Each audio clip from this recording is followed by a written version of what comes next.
olmasam da mən, çətin dərdə dərman olmasam da mən, min şükür ki insan olmasam da mən, insan olmağa çalışanlardanam, insan olmağa çalışanlardanam.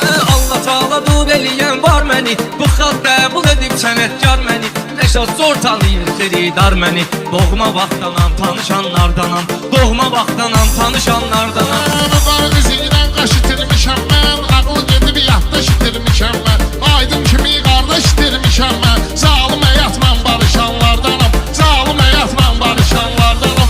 O sağ idi, əcəb ruzigar idi, aydın da ənti və sənətkar idi, mən bilirəm dostluğumuz var idi, aydını səndən soruşanlardanam, aydını səndən soruşanlardanam. Rəşaddan sizin yarı bizə yod qoyub, o qədər bağlayıb bu qara kod qoyub, mənə dostum cənazəsi od qoyub, bir tərəfindən yapışanlardanam, bir tərəfindən yapışanlardanam. Mənim sinəm söz dolu yar markadır, şair odur sözlər qışı markadır, bu Rəşad xas gedir axşarqadır, boyun itiyəm mən qapışanlardanam, boyun itiyəm mən qapışanlardanam.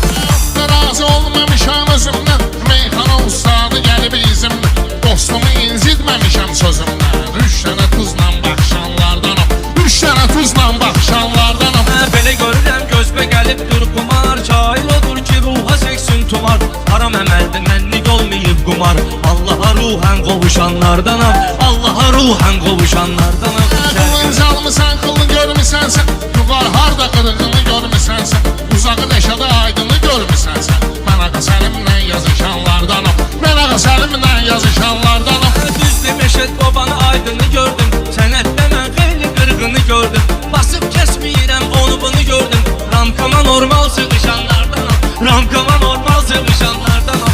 Özümü boğmamışam, atda sandayam, ilahinin verdiği imkandayam, başda 20 ildir meydandayam, həyat görmüşəm xırışanlardanam, həyat görmüşəm xırışanlardanam. Şair gəlib maraqlı söhbət eləsin, qulaq asanlar ona diqqət eləsin, Allah onu çıxarana lənət eləsin, bariqalarla vuruşanlardanam, bariqalarla